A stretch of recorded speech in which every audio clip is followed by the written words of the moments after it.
young boy died having been repeatedly assaulted and held in a cold bath as punishment by his mum and her fiancé, a court has heard. Alfie Steele, 9, who was covered in bruises, had been subjected to a cruel and sinister regime by his mum, Carla Scott, and her partner, Dirk Howell, the court was told. Both are accused of the little boy's murder.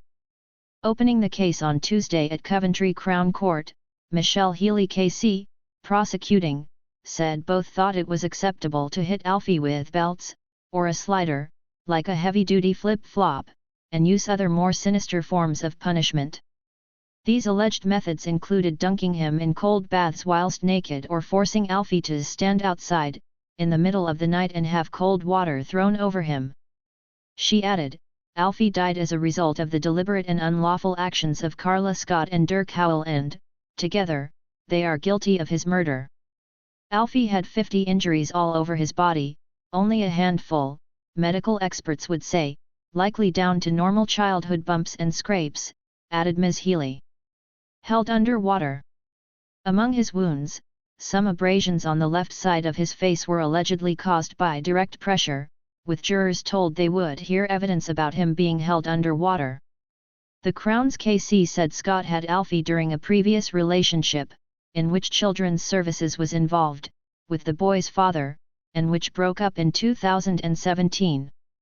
Scott, 35, was no stranger to social services and knew what was expected of her in terms of cooperating with them. In July 2019 she started dating 41-year-old Howell and within 6 months they became engaged, though they had made no plans for a wedding. The relationship was not a happy one for Alfie, added Ms. Healy, with family and neighbors raising with the authorities concerns within a short period of time of these two getting together.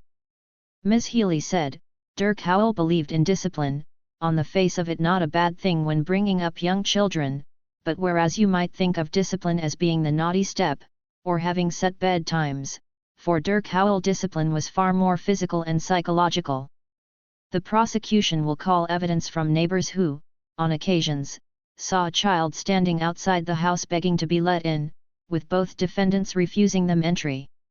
Among them, the Crown said, were witnesses who saw Howell shouting and swearing in the street, whilst Carla Scott let it happen.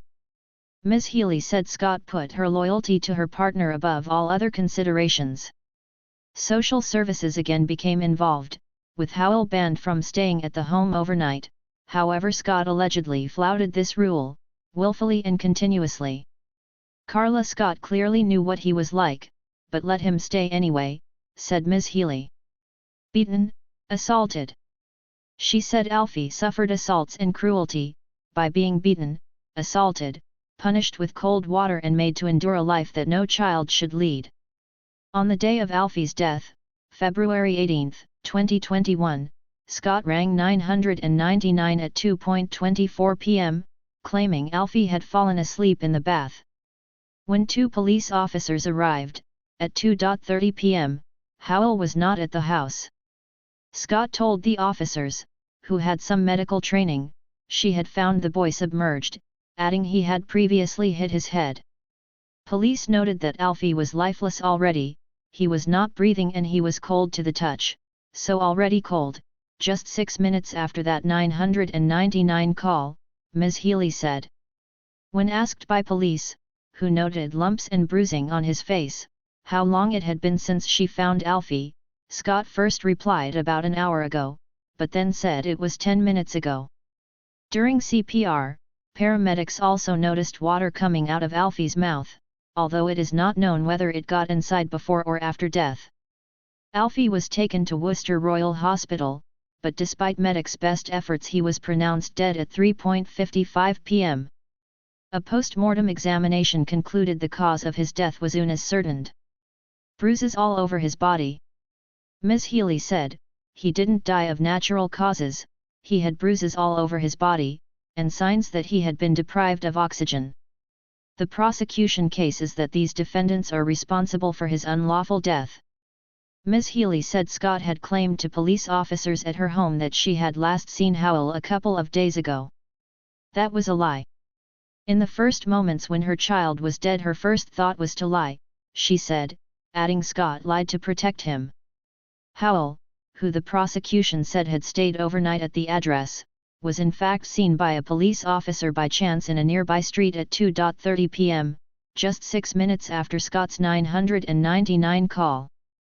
CCTV footage recovered from houses around the area showed Howell going from Vashon Drive to Droitwich railway station, where he was seen running, not away from the trains, but towards them, said Ms. Healy. In fact, he tried to open the door of a stationary train, but at that stage police officers who were by now looking for him, arrested him. There is no dispute he tried to hide the fact he had been at the house at the time Alfie died and Carla Scott lied to help him. What were they both trying to hide at that point? Their guilt. They knew what they had done and Dirk Howell's first instinct was to run.